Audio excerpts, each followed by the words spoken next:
الحمد لله العلي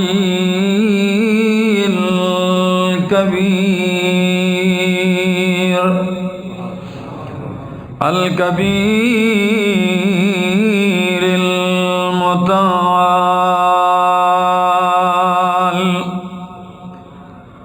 الحمد لله الذي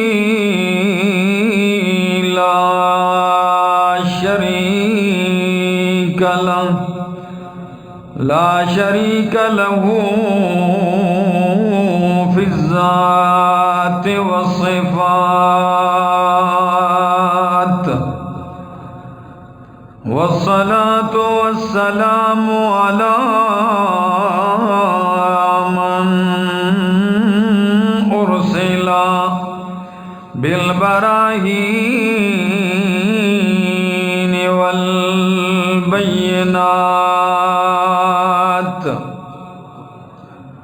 وعلى آله وأصحابه وأهل بيته الطيبين الطاهرات.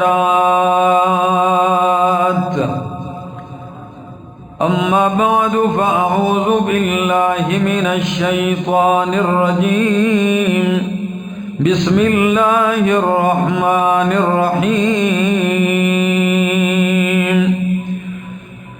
هو الذي أرسل رسوله بالهدى ودين الحق ليظهره على الدين كله وكفى بالله شهيدا. وقال تعالى: يا أيها الرسول بلغ ما أنزل إليك من ربك وإن لم تفعل فما بلغت رسالته والله يعصمك من الناس.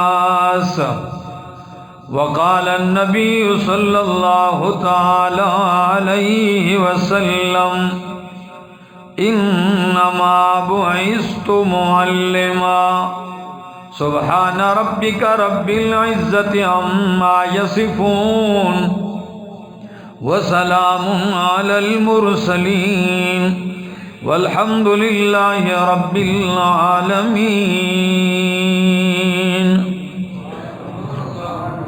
انتہائی قابل عزت، قابل احترام ذی قدر علماء کرام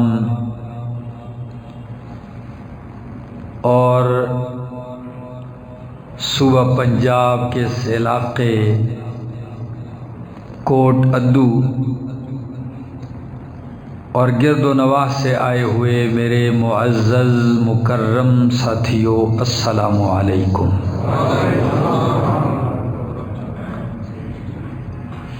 2 سال کا عرصہ گزر چکا اور آج دوسری مرتبہ پھر آپ لوگوں کے سامنے حاضری کا موقع نصیب ہوا.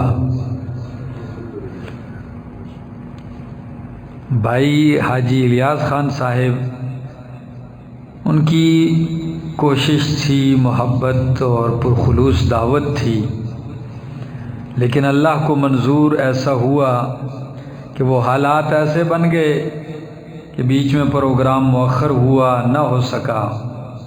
لیکن اللہ نے کیا، آج پھر وہ موقع نصیب آیا ہمارے. دعا گو ہوں اللہ کی بارگاہ میں اللہ مجھے حق سچ کہہ سکنے، سمجھا سکنے کی توفیق نصیب فرمائے. دوستو، اللہ رب العزت نے یہ ساری کائنات اپنی وحدانیت کے اظہار کے لیے پیدا کی ہے، اور انسان کے آنے سے پہلے اس کائنات کو اللہ نے بنایا، سجایا، آراستہ کیا، خوب مزین کیا. پھر جن و انس کو اس میں پیدا فرمایا۔ اور آپ یہ جانتے ہیں کہ اس دنیا میں کوئی چیز بھی بے مقصد اور بے فائدہ اللہ نے پیدا نہیں کی ہے۔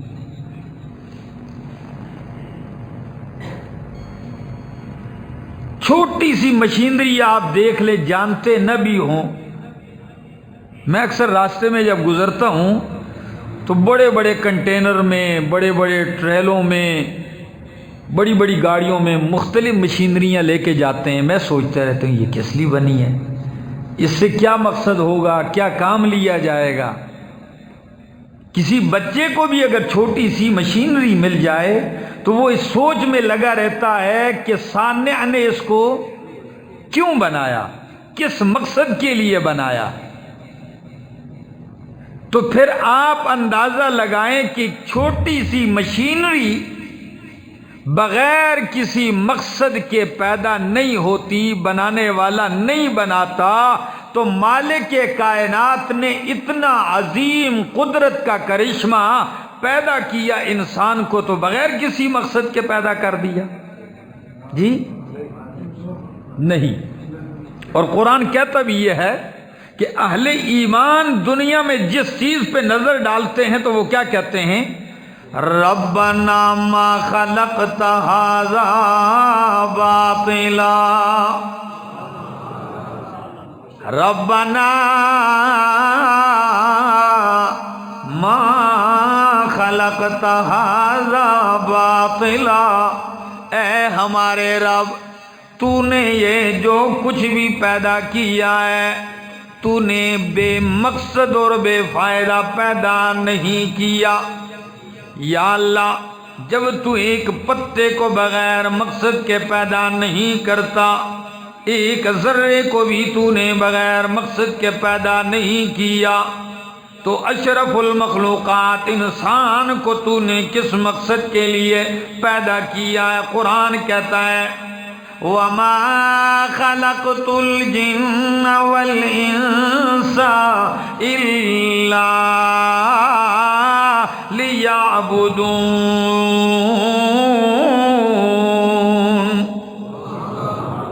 اللہ سنیے قرآن، وَمَا خَلَقْتُ الْجِنَّ وَالْإِنسَ إِلَّا لِيَعْبُدُونَ، ہم نے انسان اور جنات کو پیدا کیا کس لیے؟ لیعبدون، تاکہ میری بندگی کریں، تاکہ میری عبادت کریں۔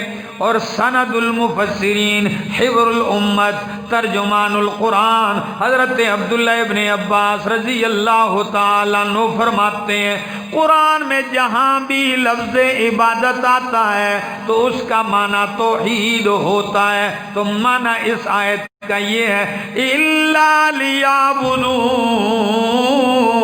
اے الا لیوحدون، میں نے انسان اور جن کو اس لیے پیدا کیا تاکہ میری توحید کا پرچار کریں، میری توحید کا اقرار کریں، میری وحدانیت کے گیت گائیں، میری حمد و ثنا بیان کریں، میری پاکیاں بیان کرتے رہیں، میری وحدانیت کے اعلان کرتے رہیں، میری توحید کے نغمے سناتے رہیں، سنتے رہیں۔ اسی مقصد کے لیے پیدا کیا ہے، لیکن انسان ہے، کمزور ہے۔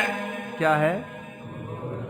انسان اگر انس سے ہو تو انس کہتے ہیں محبت کو، محبت بھی کمزوری کا نام ہے۔ کیوں؟ جس سے محبت ہو جائے تو پھر بندہ کیا ہو جاتا ہے؟ مجبور ہو جاتا ہے، دل کو روکتا بھی ہے مگر دل رکتا۔ اور کسی نے کیا یہ خوب کہا کہ محبت کیا ہے دل کا درد سے معمور ہو جانا، محبت کیا ہے دل کا درد سے معمور ہو جانا، متاع جاں کسی کو سونپ کر مجبور ہو جانا۔ تو محبت بھی ایک کمزوری ہے، اور اگر انسان نسیان سے ہو جائے تو نسیان بھولنے کو کہتے ہیں، تو بھول جانا بھی کمزوری ہے۔ کیا ہے؟ یہی تو کمزوری ہے۔ تو انسان بھول گیا مقصد پیدائش کو، تو اس کو یاد دہانے کے لیے اللہ نبی بھیجتا رہا، نبی کے ساتھ کتابیں بھیجتا رہا، معجزات دیتا رہا کہ او میرے پیغمبروں، او میرے نبیوں، جاؤ انسانیت کو اپنا بھولا ہوا مقصد یاد دلایا کرو۔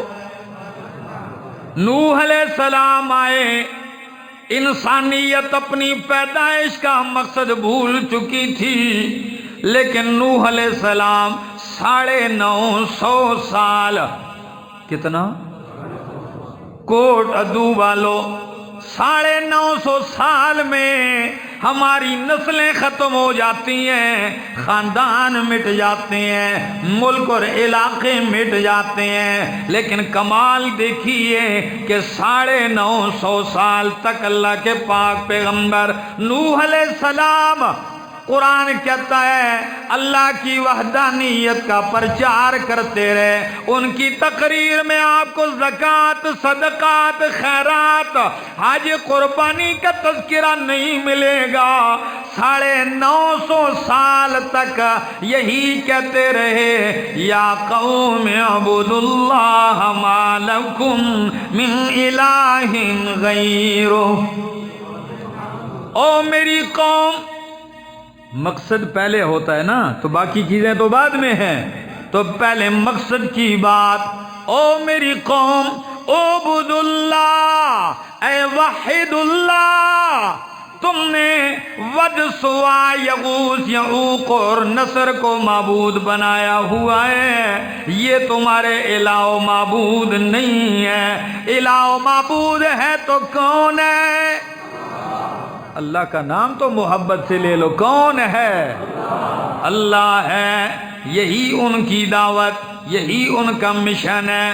پھر یہ چلتا رہا، دوسرے پیغمبر آئے، پھر عرصہ چلتا رہا، تیسرے پیغمبر آئے، چوتھے آئے، نبی یک کے بعد دیگرے آتے رہے، لیکن جو انسانیت اپنے مقصد سے ہٹ جائے تو وہ انسانیت حیوانیت میں بدل جاتی ہے۔ انسان جب مقصد سے ہٹ جائے تو انسانیت ختم ہو کے کیا پیدا ہو جاتی ہے؟ حیوانیت۔ پھر اسی حیوانیت کا اثر تھا کہ ایک ایک دن میں کئی نبیوں کو قتل کیا گیا، لیکن میرے رب کی شان ہے، اگر ایک دن میں 100 نبی شہید ہوئے تو اللہ نے 100 مزید بھیجے۔ نبی شہید ہوتے رہے لیکن مشن رکتا نہ رہا، مشن رکنے نہیں دیا، چلتا گیا، خلیل اللہ کا دور آ گیا۔ باپ کے سامنے کھڑے ہو کے کہتے ہیں، یا ابت لم تعبد ما لا يسمع ولا يبصر ولا یغنی عنک شیئا۔ او میرے بابا جان، جن کو تو پوج رہا ہے یہ الہ ہو سکتے، یہ حاجت روا ہو سکتے، یہ معبود نہیں ہو سکتے، کیونکہ معبود کے لیے 3 شرطیں ضروری ہیں کہ وہ سمیع و بصیر و قدیر ہو۔ کوٹ ادو والو یاد رکھنا میری باتیں، معبود کے لیے کتنی شرطیں ہیں؟ وہ سمیع و بصیر ہو، قدیر ہو۔ سمیع ہو، ہر کسی کی، ہر جگہ سے، ہر وقت، ہر انداز میں، ہر بولی میں، ہر آن، ہر گھڑی سننے والا کون ہے؟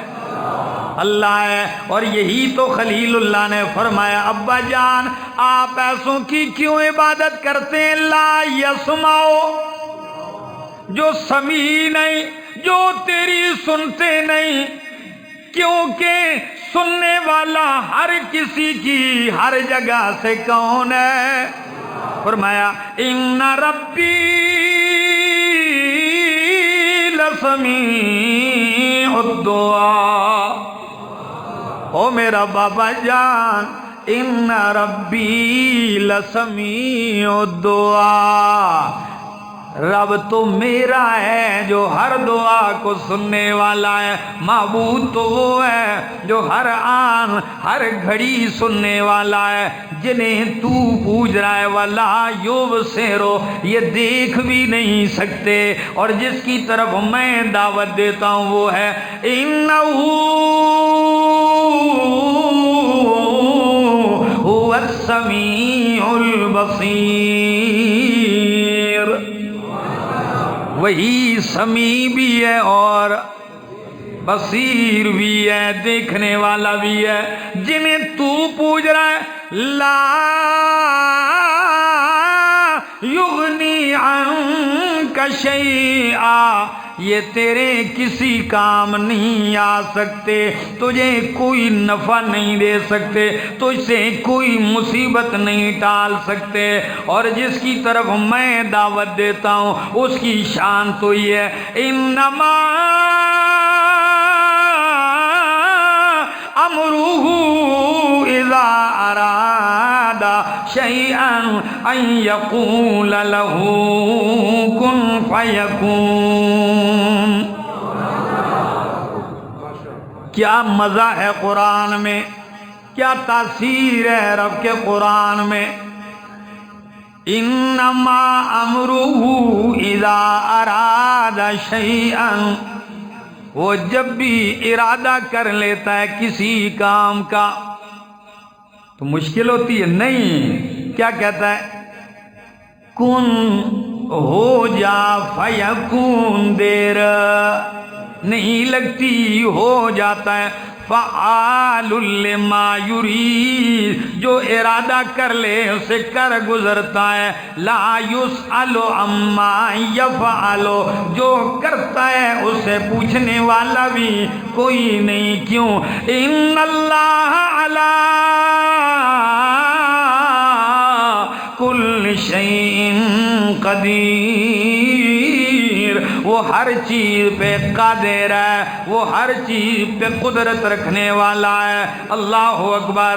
جنہیں تو پوچھ رہا ہے لا یغنی عنک شیئا، دور خلیل اللہ کا بھی گزر گیا، دور آیا کلیم اللہ کا، ان کا دور بھی گزر گیا، دور آیا عیسیٰ روح اللہ کا، عیسیٰ علیہ السلام بھی کیا کہتے ہیں ان اللہ ربی و ربکم فاعبدوہ ھذا صراط مستقیم۔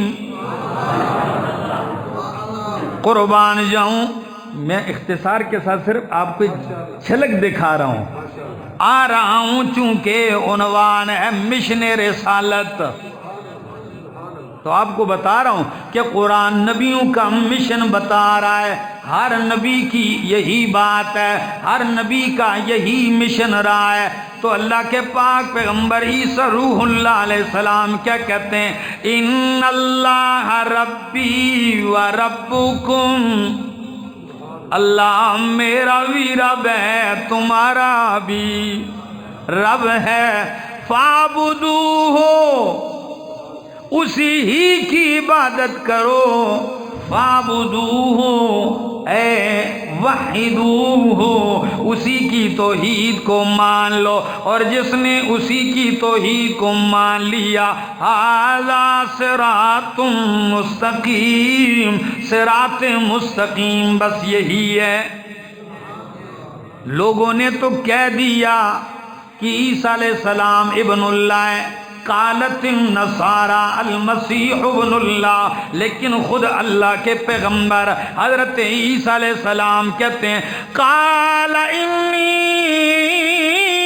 عبد اللہ، لوگ مجھے ابن اللہ کہتے ہیں، میں ابن اللہ نہیں، میں عبد اللہ ہوں، ابن اللہ نہیں بلکہ عبد اللہ ہوں، میں اللہ کا بندہ ہوں۔ بات کر رہا تھا تو حضرت روح اللہ کے اٹھائے جانے کے بعد 675 سال یا 575 سال یعنی 600-700 سال کا عرصہ گزر گیا، پھر دین مٹ گیا، توحید مٹ گیا، حال یہاں تک پہنچا کہ توحید کے مرکز کو 360 بتوں سے بھر دیا گیا۔ آتے آتے اب مشن کی طرف آ رہا ہوں، مشن رسالت کی طرف۔ 360 بتوں سے بھر دیا۔ نوح علیہ السلام کے دور میں ود، سوا، یغوث، یعوق اور نصر، اور ادھر لات، منات، عزا و حبل، ٹھیک ہے نا، یہ 5 جو ہے نا یہ نمایاں ہیں، باقی بہت سارے تھے۔ اب اللہ کی وحدانیت کا تصور ختم ہو گیا ہے۔ یہ نہیں کہ وہ اللہ کو مانتے نہیں تھے، اللہ کو مانتے تھے، اللہ کو خالق بھی مانتے تھے، اللہ کو مالک بھی مانتے تھے، اللہ کو رازق بھی مانتے تھے۔ اگر یقین نہ آئے میرے سامنے رب کا قرآن ہے، اگر آپ کا ذوق ہو تو میں سنا دوں رب کا قرآن۔ چونکہ ذوق والے لوگ ہیں، قرآن سے محبت والے لوگ ہیں، تو میرا دل کرتا ہے کہ آپ کو قرآن سناؤں۔ سنیے اللہ کا قرآن کیا کہتا ہے۔ فرمایا میرے پاک پیغمبر، آپ کے زمانے کے مشرک، جنہیں آج کا مشرک بھی مشرک مانتا ہے، بات سمجھے نہیں میری، یعنی وہ مشرک جنہیں آج کا مشرک بھی مشرک مانتا ہے، مشرک کہتا ہے، قرآن کہتا ہے میرے پاک پیغمبر اگر آپ ان سے بھی پوچھیں ان کا عقیدہ کیا ہے، وَلَئِن سَأَلْتَهُمْ، اللہ، یہ میرے پاس ہے 18واں پارہ، سورت کا نام سورۃ المومنون ہے، اور سنیے رب کا قرآن، قُلْ لِمَنِ الْأَرْضُ وَمَنْ فِيهَا إِن كُنْتُمْ تَعْلَمُونَ، میرے پیغمبر پوچھ ان سے، لِمَنِ الْأَرْضُ وَمَنْ فِيهَا، زمین کس کی ہے، وَمَنْ فِيهَا، جو کچھ زمین میں ہے یہ کس کا ہے، اگر تم جانتے ہو، سَيَقُولُونَ لِلَّهِ، تو مکے کا مشرک بھی کہے گا للہ، کہ زمین اور جو کچھ زمین کے اندر ہے کس کا ہے۔ اچھا پھر بھی مشرک، سوچنے کی بات۔ ذرا اگلی بات فرمایا میرے پیغمبر، قُلْ مَن رَّبُّ السَّمَاوَاتِ السَّبْعِ وَرَبُّ الْعَرْشِ الْعَظِيمِ، میرے پیغمبر پوچھ ان سے 7 آسمان کا رب کون ہے، عرش عظیم کا رب کون ہے۔ فرمایا جب آپ پوچھیں گے سیقولون للہ، تو کہیں گے ان سب کا رب کون ہے، اللہ ہے۔ قُلْ فَلَا تَتَّقُونَ، او اللہ کے بندو تو پھر شرک سے بچتے کیوں نہیں ہو۔ قُلْ میرے پیغمبر پوچھ ان سے، مَن بِیَدِهِ مَلَکُوتُ کُلِّ شَیْءٍ وَهُوَ یُجِیرُ وَلَا یُجَارُ عَلَیہِ، قربان جاؤں قرآن تیرے سمجھانے پہ۔ فرمایا میرے پیغمبر پوچھ ان سے، مَن بِیَدِهِ مَلَکُوتُ کُلِّ شَیْءٍ، کس کے اختیار میں، کس کے ہاتھ میں ہر چیز کا اختیار۔ سوال سمجھ میں آیا؟ ہر چیز کا اختیار کس کے ہاتھ میں، من بیدہ ملکوت کل شیء وہو یجیر، وہی پناہیں دیتا ہے۔ پناہیں کون دیتا ہے؟ مکے کے مشرک سے پوچھا جا رہا ہے کہ میرے حبیب ان سے پوچھ پناہیں کون دیتا ہے، اس کے مقابلے میں جب وہ پناہ نہ دیں تو کوئی پناہ نہیں دے سکتا۔ یہ تو آج کا بولا بالا کلمہ گو ہے جسے سمجھ میں نہیں آ رہا۔ بچہ پیدا ہوا، پاس چھری رکھ دی، اس کو چھری کی پناہ میں دے دیا۔ کسی نے بازو کے ساتھ امام ضامن باندھ لیا، اپنے آپ کو اس کی پناہ میں دے دیا۔ کسی نے کوٹھی بنائی، اوپر ہنڈی الٹی کر کے رکھ دی، کوٹھی کو ہنڈی کی پناہ میں دے دیا۔ گاڑی لی، جوتا لٹکا دیا، لاکھوں کی گاڑی کو جوتے کی پناہ میں دے دیا۔ کسی نے اپنے آپ کو قبر والے کی پناہ میں دے دیا، کسی نے خواجہ کی پناہ میں دے دیا، کسی نے مردے اور زندے کی پناہ میں دے دیا۔ لیکن اگر قرآن پڑھا ہوتا تو مانتا کہ قرآن میں ہم ہر وقت کہتے ہیں اعوذ باللہ، ہم کس کی پناہ میں آتے ہیں؟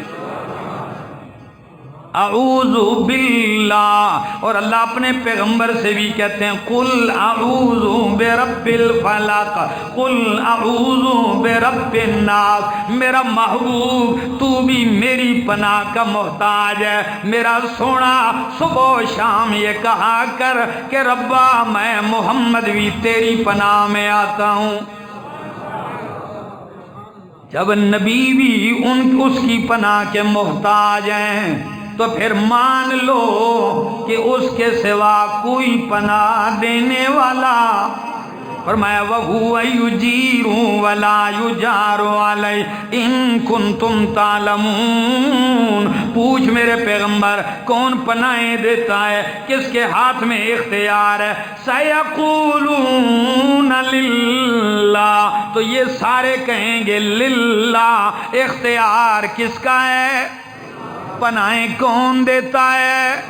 سوال یہ ہے، یہ سارا کچھ ماننے کے باوجود مشرک کیسے ہو گئے ہیں؟ کیسے مشرک ہو گئے ہیں؟ آئیے رب کا قرآن کہتا ہے وہ مشرک کیسے ہو گئے۔ یہ نہیں کہ وہ رب کو نہیں مانتے تھے، نہ میرا دوست، رب ہی کو پانے کے لیے تو انہوں نے شرک اختیار کیا، رب تک پہنچتے ہوئے راستے میں بھٹک گئے تھے۔ ہاں کرتے شرک تھے، سمجھتے عشق تھے، یہی سے تو ان کو غلط فہمی لگی تھی۔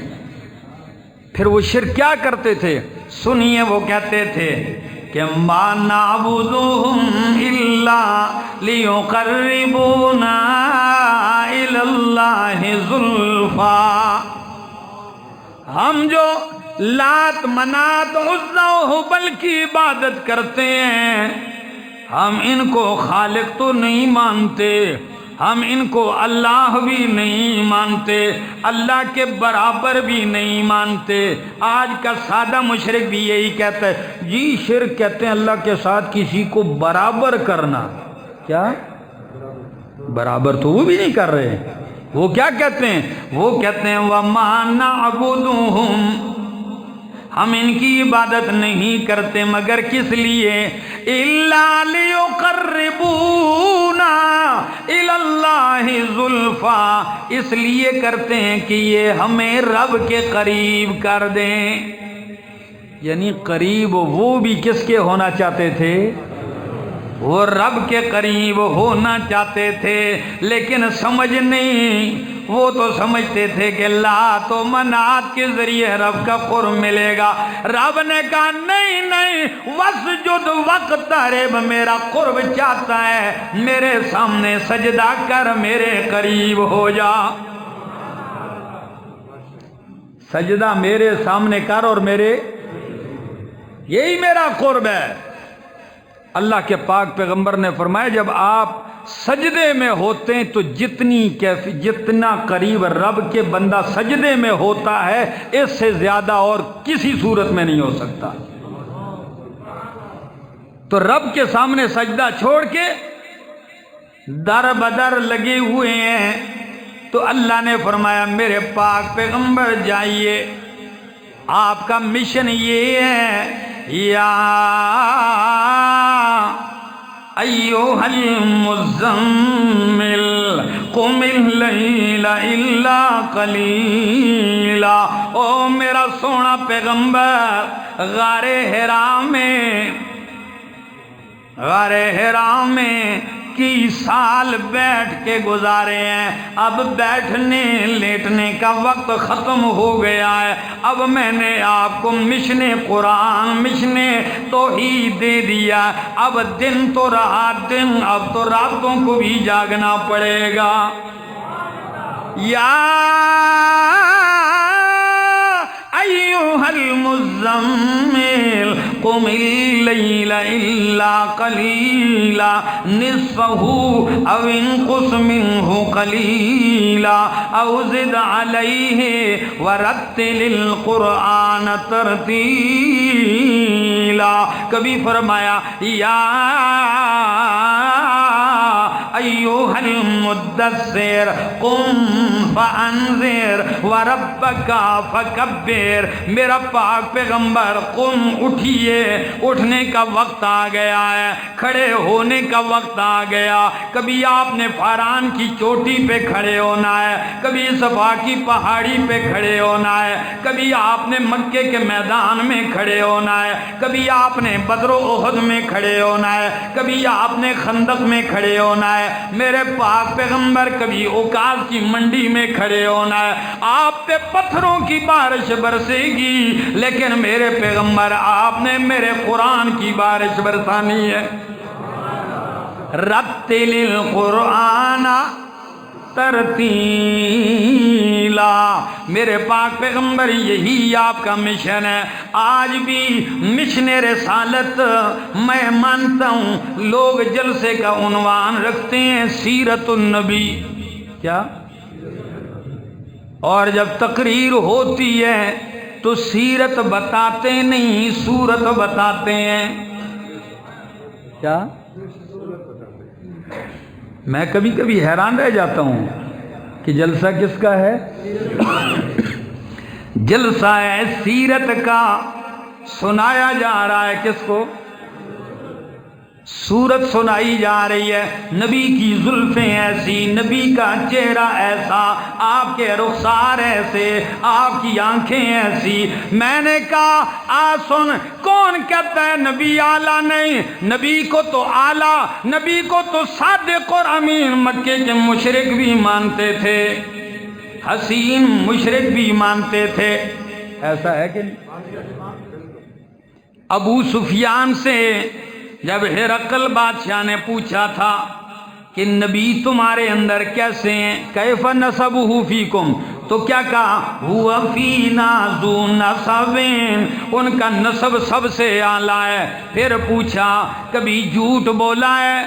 تو ابو سفیان باوجود اس وقت کافر ہونے کے کہا نہیں کبھی جھوٹ نہیں بولا۔ اچھا، ہر بات پہ سچی بات کہتا جا رہا ہے۔ صادق اور امین تو انہوں نے مانا تھا، حسین و جمیل تو انہوں نے مانا تھا، تجارت میں آپ کو بے مثال مانا تھا، امانت میں آپ کو بے مثال مانا تھا۔ ان کا جھگڑا جو تھا وہ اسی بات سے تھا۔ سن لیجئے کوٹ ادو والو، میں کہتا ہوں وہ حسین پیغمبر، جمیل پیغمبر، شریف پیغمبر، بلکہ حسینوں میں احسن پیغمبر، جمیلوں میں اجمل پیغمبر، شریفوں میں اشرف پیغمبر، کاملوں میں اکمل پیغمبر، جس مقصد کے لیے مکے کے بازاروں میں زخمی ہوئے وہ مشن کتنا حسین ہوگا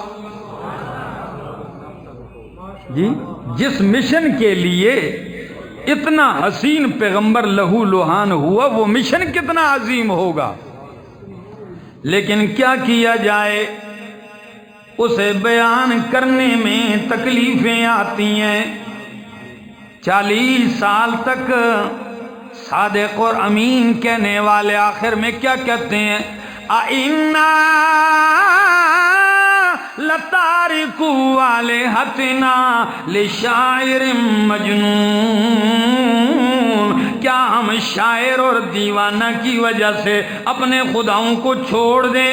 کبھی کہتے ہیں اجعل الآلہۃ الہا واحدا ان ھذا لشیء عجاب، یہ تو کہتا ہے سارے الہوں کو رد کر کے کہتا ہے الہا واحدا، ایک ہی الہ ہے، ایک ہی حاجت روا ہے، ان ھذا لشیء عجاب، وہ کہتے یہ بڑی عجیب بات ہے۔ تعجب ان کو اسی پہ تھا، توحید ان کو اوپری نظر آ گئی۔ یہ کیا کہتے ہیں جی سارے خداؤں کو چھوڑ دیں ہم؟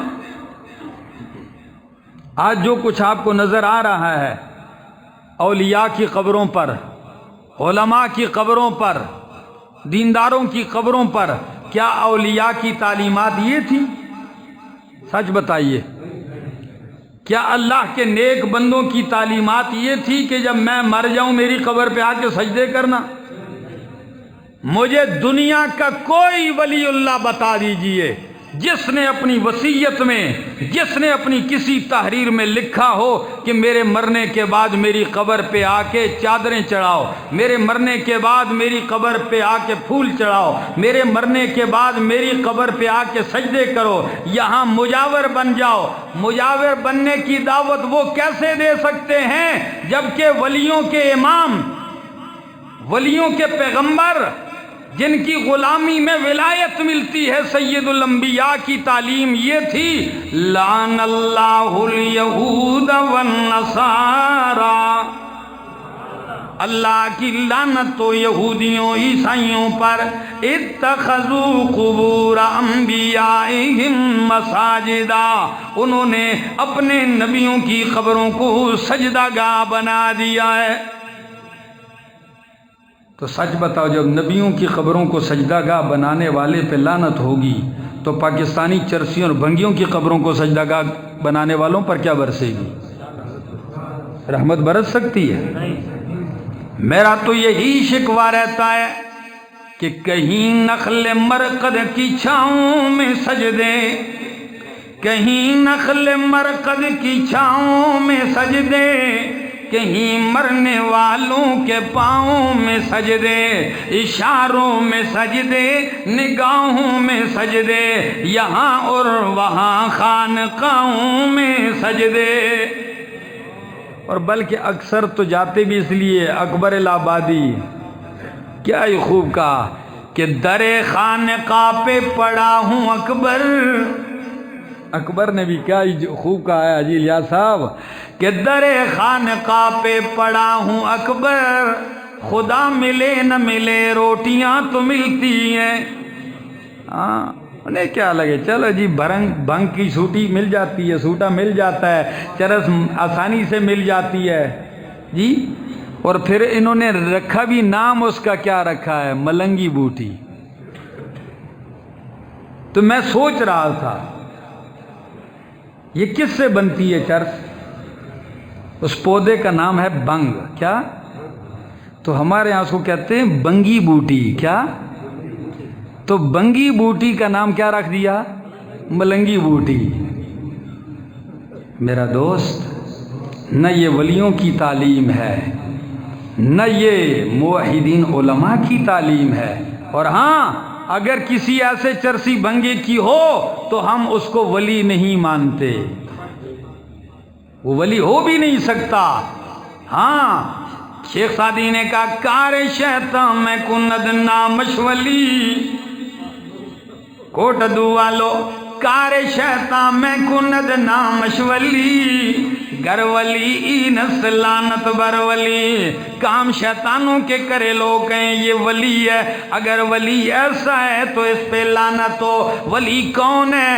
احمد جمشید خان سے سنیے، میں کہتا ہوں کار رحمان میں کند نامش ولی، کار رحمان میں کند نامش ولی، گر ولی اینس رحمت بر ولی، رحمان کے کام کرے یہ ولی ہے، اگر ولی ایسا ہے تو اس پہ رحمت برستی ہے۔ ایسے ولیوں کو ہم مانتے ہیں۔ تو بات کر رہا تھا کہ لات منات و عزا کو پوجا جا رہا ہے، اللہ نے فرمایا میرے پیغمبر یا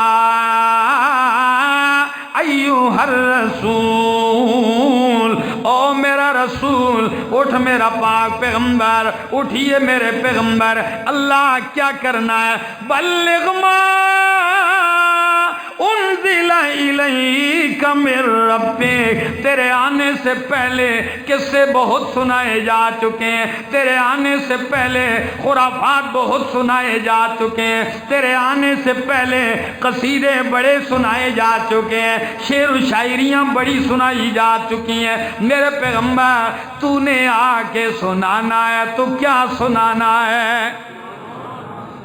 بلغ ما انزل الیک من ربک، قرآن سنا میرے پیغمبر، اور یاد رکھ لیجئے تاکید کتنی ہے، شدت کتنی ہے اس آیت میں، زور کتنا ہے اس آیت میں۔ فرمایا وَإِن لَّمْ تَفْعَلْ فَمَا بلغت رسالتہ، اگر تو نے قرآن نہیں پہنچایا، تو نے رسالت کا حق ادا، تو نے میرا پیغام ادا نہیں کیا، تو میں کہتا ہوں کوٹ ادو والو، جو رب کا قرآن پوری زندگی ہاتھ نہ لگائے اور کہے میں تبلیغ کر رہا ہوں، تو وہ کس کی تبلیغ کر رہا ہے؟ سوال تو یہ، اللہ فرماتے ہیں اگر قرآن نہیں پہنچایا تو آپ نے میرا پیغام، تو رب کے پیغام کے پہنچانے کا نام ہی تو تبلیغ ہے، کیا ہے؟ تو قرآن پوری زندگی بندہ ہاتھ نہ لگائے۔ میرے دوست یہ لمحہ فکریہ ہے، سوچنا پڑے گا آپ کو،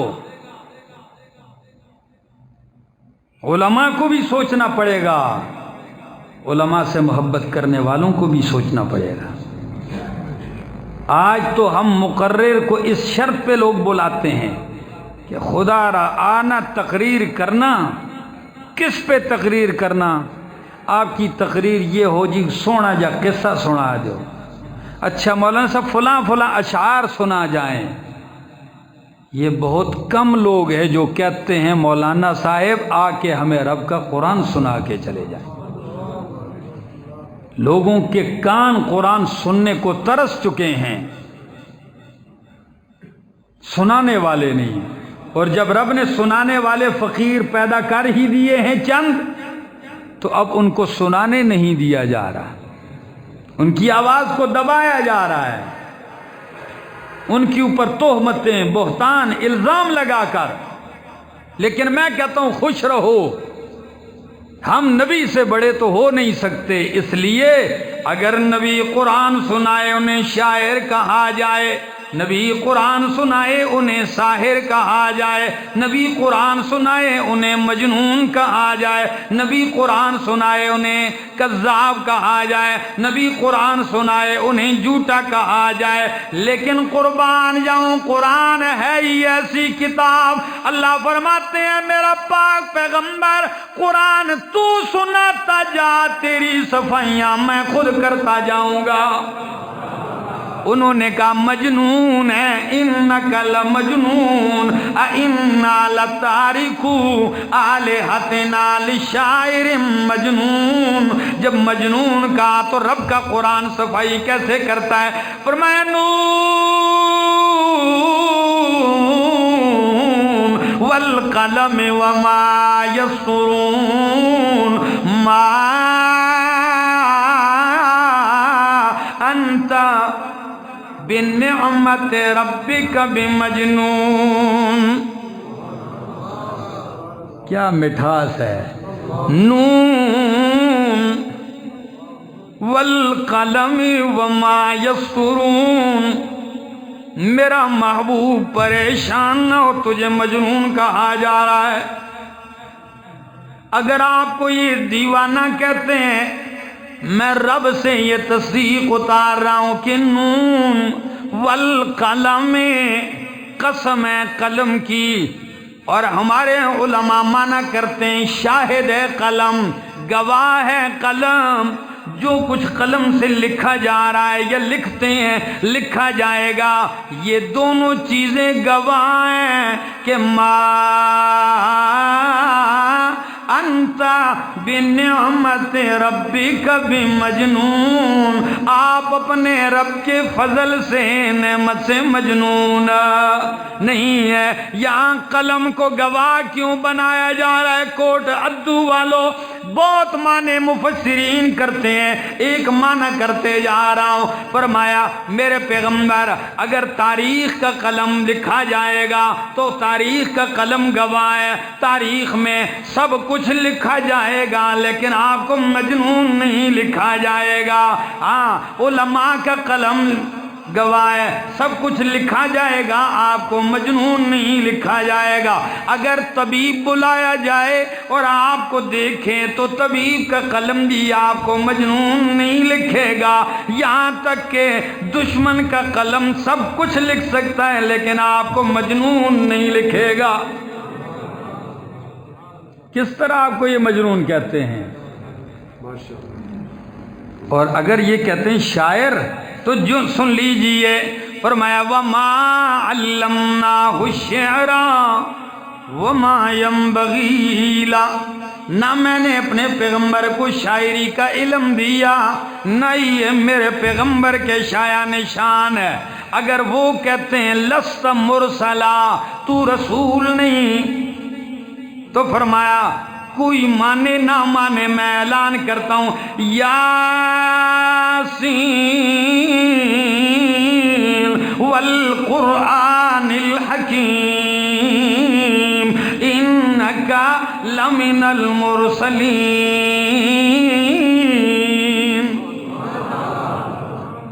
یاسین والقرآن الحکیم، یہ حکمتوں والا قرآن گواہ ہے کہ تو میرے رسولوں میں سے ہے۔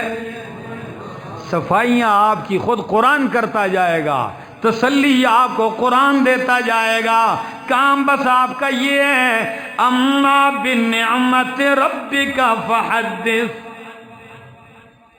کام کیا ہے آپ کا؟ اما بنعمت ربک فحدث، میرے پیغمبر اتنی بڑی نعمت میں نے قرآن والی آپ کو دی ہے، قرآن جیسی نعمت آپ کو دی ہے، فحدث میرے پیغمبر خوب دل کھول کے اسے بیان کر۔ دنیا جو مرضی ہے کہتی رہے،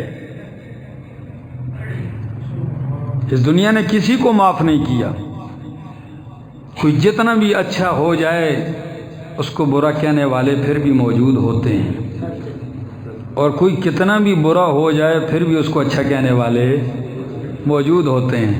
تو اچھا نہیں ہے کہ بندہ اچھا ہو جائے۔ یہی قرآن تسلیاں بھی دیتا ہے، خدا کی قسم قرآن کی تسلی ایسی تسلی ہے کہ اس جیسی تسلی ہو بھی نہیں سکتی۔ صرف 18 دن وہی بند ہوئی۔ کتنے دن؟ صرف 18 دن وہی بند ہو گئی تو سازشی ٹولے نے کہا ان محمدن قد ودعہ ربہ وقلا، کہ محمد کو اس کے رب نے چھوڑ دیا اور ناراض ہو۔ رب نے بھی انداز بدل کے پوری صورت اتار دی، فرمایا والضحیٰ واللیل اذا سجا ما ودعک ربک وما قلا۔ بس آخری لمحات ہیں، جو میرا وقت ہے میں اس کو پہنچنے والا ہوں، آخری گھڑیاں ہیں، خدا را ان باتوں کو خوب سنی۔ فرمایا والضحیٰ واللیل اذا سجا ما ودعک ربک وما قلا۔ والضحیٰ قسم ہے چاش کے ٹائم کی، والضحیٰ قسم ہے سورج کی، والضحیٰ قسم ہے سورج کی کرنوں کی، والضحیٰ قسم ہے دن کی، واللیل اذا سجا قسم ہے رات کی، اذا سجا جب وہ چھا جائے، قسم ہے رات کی سیاہی کی جب وہ پھیل جائے۔ یہ قسمیں اٹھانے کے بعد جواب قسم نے فرمایا کہ ما ودعک ربک وما قلا، میرے پیغمبر نہ تو آپ کو آپ کے رب نے چھوڑا ہے نہ ناراض ہوا ہے۔ کون کہتا ہے کہ آپ سے رب ناراض ہو گیا ہے؟ کون کہتا ہے کہ آپ کو رب نے چھوڑ دیا ہے؟ والضحیٰ، مجھے قسم ہے سورج کی کرنوں کی، مجھے قسم ہے سورج کے اجالے کی، رات کی سیاہی کی قسم ہے میرے پیغمبر، سورج سے اس کی روشنی جدا ہو سکتی ہے، رات سے اس کی سیاہی جدا ہو سکتی ہے، مگر محمد سے اس کا رب جدا نہیں ہو سکتا۔ ما ودعک ربک وما قلا، یہ تو کہتے ہیں چھوڑ دیا، چھوڑنا نہیں۔ وَلَسَوْفَ يُعْطِيكَ رَبُّكَ فَتَرْضَىٰ، چھوڑا کہاں ہے؟ ابھی تو میں نے آپ کو اور بھی دینا ہے، یہاں تک دیتا جاؤں گا کہ ترضا، تو راضی ہو جائے گا۔ یہ کہتے ہیں چھوڑ دیا ہے۔ سن میرا پاک پیغمبر، الم یجدک یتیما فآوا، جب تو یتیم تھا ماں نے چھوڑ دیا، باپ نے چھوڑ دیا، چچا نے چھوڑ دیا، دادا نے چھوڑ دیا، میں نے اس وقت یتیمی میں نہیں چھوڑا، اب تو قرآن دے دیا، اب کیسے چھوڑ سکتا ہوں؟ قرآن جیسی نعمت اب عطا کر دی، اب میں چھوڑ دوں آپ کو؟ لگے رہے ہیں لوگ۔ فرمایا وَوَجَدَكَ ضَالًّا فَهَدَىٰ، اس کا معنی بیان کرنے میں کئی لوگ ٹھوکریں کھا جاتے ہیں اور کئی معنی ذکر کرتے ہیں۔ وقت ہوتا میں بہت سارے ذکر کرتا، ایک معنی ذکر کرتا ہوں، کیا کمال ہے۔ فرمایا وَوَجَدَكَ ضَالًّا فَهَدَىٰ، میرے پیغمبر ہم نے آپ کو گمراہ قوم کے بیچ میں پایا، فَهَدَىٰ، آپ کے ذریعے ان گمراہوں کو ہدایت دے دی۔ اور اس معنی کی تائید پیش کرنے لگا ہوں صحیح بخاری سے۔ انصار مدینہ بیٹھے ہوئے ہیں، میرے پاک پیغمبر آتے ہیں، صحیح بخاری صحیح مسلم کے الفاظ ہیں۔ فرمایا علم اجدکم، او میرے انصار، علم اجدکم ذلالا فہداکم اللہ بی، او میرے انصار، کیا میں نے تمہیں گمراہ نہیں پایا؟ مجھے رب نے بھیج کر میرے ذریعے تمہیں ہدایت دے دی۔ اللہ، تو جب میں نے آپ کو نعمت دی ہے تو آخر میں لوگوں کی پرواہ نہ کر، اما بنعمت ربک فحدث، لوگوں نے آج تک کسی کو معاف نہیں کیا، بس رب کو راضی کر، قرآن سناتا جا، پرواہ نہ کر۔ شاعر نے کیا ہی خوب کہا، عرفی تمہیں اندیش سے غوغائے رقیبا، عرفی تمہیں اندیش سے غوغائے رقیبا، آواز سگاں کم نہ کند رزق گدارا۔ کتوں کے بھونکنے سے فقیر کی روزی میں فرق ہے؟ بھونکتے رہیں آپ، قرآن سناتے جائیں میرے پاک پیغمبر۔ اللہ، یہی مشن رسالت ہے۔ اگر نبی کے مشن سے وفاداری کرنی ہے تو نبی کا قرآن سینے سے لگائیے اور اس کے پیغام کو سنائیے۔ عجیب بات یہ ہے، کبھی میں لوگوں کے اوپر حیران ہوتا ہوں کہ نبی کی صورت سنتے ہوئے تو خوش ہوتے ہیں، لیکن نبی نے جس صورت کو قرآن کی خاطر زخمی کیا، اس قرآن کی صورت سنتے ہوئے ان کو تکلیف ہوتی ہے۔ معلوم ہوتا ہے کہ اگر یہ پہلی بات ٹھیک ہے اور دوسری بات میں اس کو قرآن کی صورت سنتے ہوئے تکلیف ہوتی ہے تو یہ محبت کے دعوے میں جھوٹا ہے۔ محبت کا دعویٰ سچا تب ہی ثابت ہو سکتا ہے کہ اللہ کے قرآن سے بھی محبت ہو، رب کے قرآن والا عقیدہ بھی اپنائے